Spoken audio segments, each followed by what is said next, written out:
Nous vivons une situation très délicate dans le pays depuis hier avec l'enlèvement de notre confrère Bonero Lawson Betoum.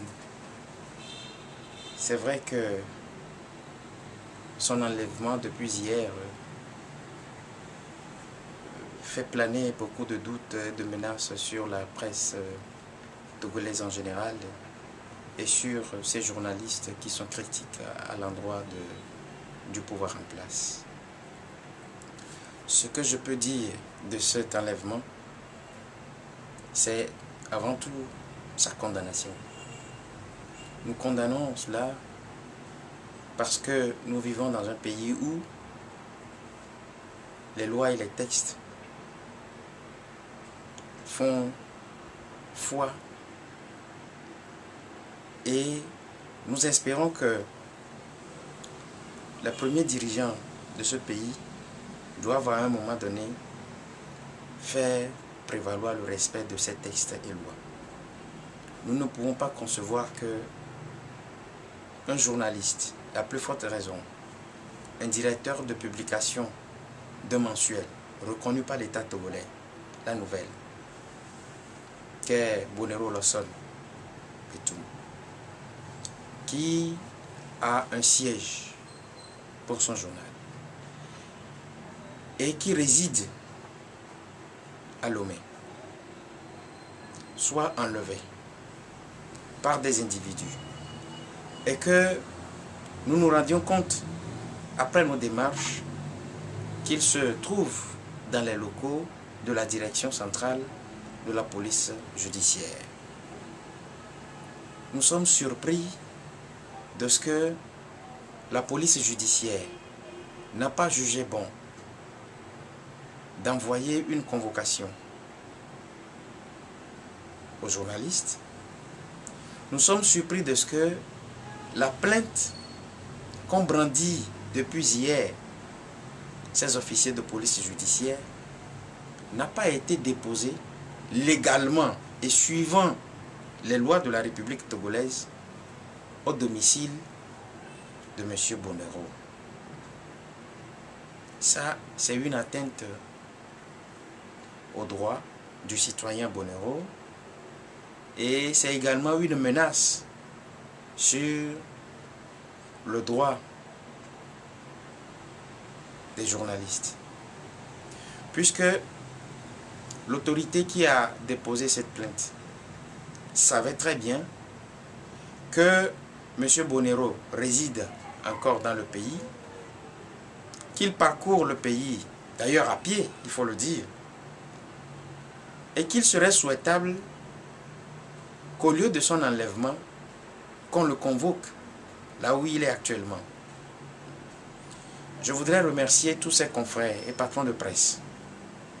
Le président du patronat de presse du Togo, Jeux Aziadouvo, le président de SOS Journalistes en danger, Ferdinand Ité, le directeur de la rédaction du journal alternatif, Maxime Domény, et le conseil, maître Gilles Benoît Fangbedji, avec qui nous étions hier presque toute la journée.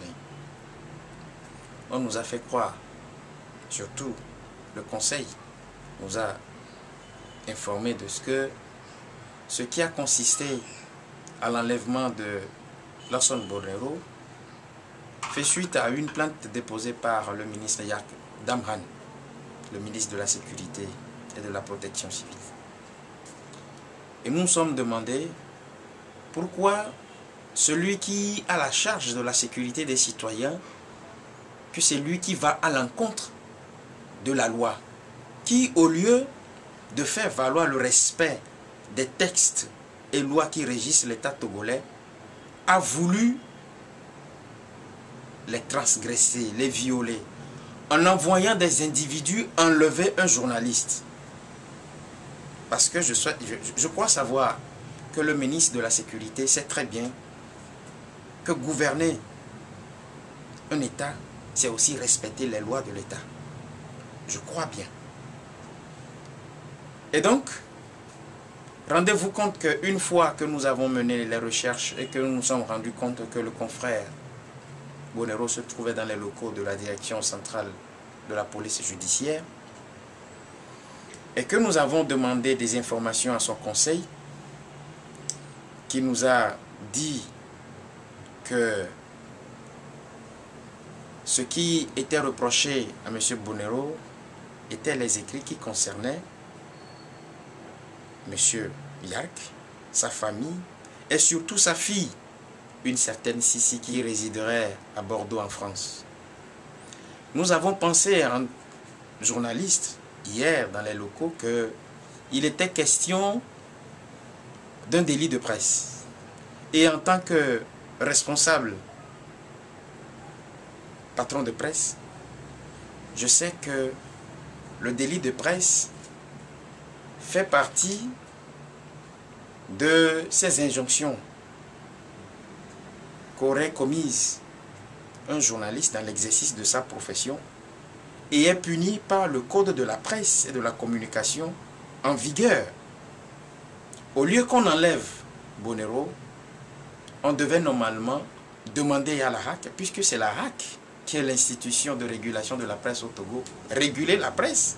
C'est que ces genres de problèmes qui aujourd'hui sont étalés dans le monde concernant l'enlèvement d'un journaliste, la RAC, en tant qu'institution de régulation de la presse, devait s'en saisir. Et si tel n'a pas été le cas, et qu'au lieu de la RAC, c'est l'enlèvement par les officiers, on se pose la question de savoir quel est le rôle que joue aujourd'hui la RAC dans le pays. Nous avons condamné cet état de fait. Et nous nous sommes rendus compte aussi qu'un mandat de perquisition a été déposé qui a permis qu'on amène, que les OPJ amènent M. Bonero chez lui, qu'on fouille son bureau, qu'on emporte son unité centrale, son appareil photo numérique et puis ses clés USB. Les enquêtes qui ont continué, les fouilles qui ont continué hier n'ont pas donné gain de cause aux plaignants, puisque nous étions restés là. Et on a été offusqués dans l'après-midi, surtout moi, puisque je suis resté avec le confrère Bonero jusqu'à 19 h où je me suis séparé de lui quand on voulait le mettre dans la salle. J'ai été rejoint après par Maître Gilles Benoît, Franck Bédi qui entre-temps était parti y faire ses courses et revenir. Nous étions offusqués de savoir qu'au lieu maintenant des écrits, qu'on passe du délit de la presse pour un droit commun. Jusqu'à ce que nous nous quittions les locaux de la direction centrale de la police judiciaire, nous n'avons pas été informés ni par ces OPJ, ni par le conseil Gilles Franck Bédi qu'il était question d'un assassinat ou bien d'un acte criminel à l'encontre de notre confrère. Mais nous savons que le plaignant qui a déposé sa plainte l'a dit que c'est par rapport aux écrits. Alors, si aujourd'hui on passe du délit de presse pour le droit commun, nous ne pouvons que relever qu'il y a anguille sous roche, il y a un acharnement contre la personne de M. Bonero Lawson. Et nous nous sommes rendus compte également que depuis un certain temps, il y a ces rumeurs qui circulent, qui font état de ce que l'on va régler des comptes à ces journalistes-là qui sont critiques à l'égard ou à l'endroit du pouvoir en place. Nous disons que devant ces intimidations, devant ces menaces, nous n'allons pas reculer parce que c'est une mission. Nous avons reçu pour mission en tant que journalistes d'éduquer, d'informer, de sensibiliser et d'éveiller les consciences. Et si tant est que dans l'exercice de notre profession, nous devons faire face à ce genre de situation, je crois que les autorités nous ont habitués à nous former mentalement pour faire face à cela. C'est pourquoi nous dénonçons cet enlèvement et la garde à vue de notre confrère qui n'ont pas été faits dans les conditions prévues par la loi. Et nous voulons que, pour une fois, que les dirigeants togolais comprennent qu'un État est régi par des lois et le respect des lois fait grandir ces dirigeants-là. Nous regrettons que, malgré tout, puisque les enquêtes et les fouilles qui ont continué n'ont pas donné gain de cause, je l'ai relevé tout à l'heure, on a gardé notre confrère Bonero dans une salle depuis hier jusqu'à ce matin où je me suis rendu encore à la direction pour le voir. Je l'ai vu, il tient bon, il est serein, il m'a toujours dit Ildefonse, je ne l'ai pas écrit. Et je crois que l'ayant assisté depuis hier jusqu'à aujourd'hui, j'ai compris que nous tous, journalistes, nous devons avoir le mental fort pour vivre tout ce que vit notre confrère. Il est serein et les enquêtes se poursuivent comme nous l'a fait révéler son conseil, puisque ce sont les propos du commissaire central de la direction centrale de la police judiciaire qu'il a dit, et que peut-être au terme de la journée d'aujourd'hui, nous verrons ce qui en sera. Je crois que c'est le lieu de lancer un appel aux autorités togolaises pour un respect des droits des citoyens togolais, des droits des journalistes. Même si nous sommes des journalistes critiques à l'égard du pouvoir en place, c'est que nous avons reçu pour mission d'informer, d'éduquer, de sensibiliser et d'éveiller les consciences. Nous le faisons dans le respect strict des lois. Il faut que les dirigeants togolais aussi le fassent. Nous lançons un appel également aux organisations de défense des droits de l'homme qui doivent prendre à cœur ce problème. Nous lançons un appel aux organisations de défense des journalistes de par le monde de comprendre que les textes et les lois qui régissent le métier, la profession du journalisme au Togo n'ont pas été respectés.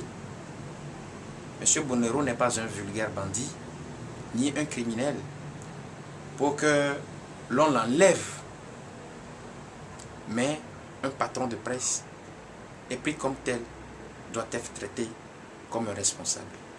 Je crois que la liberté de presse est menacée au Togo. Je crois que les journalistes que nous sommes, pour cette catégorie qui critique le pouvoir, c'est que la lutte continue et que les intimidations, les menaces et ces gens d'enlèvement et d'arrestation arbitraires ne nous feront pas reculer. Merci.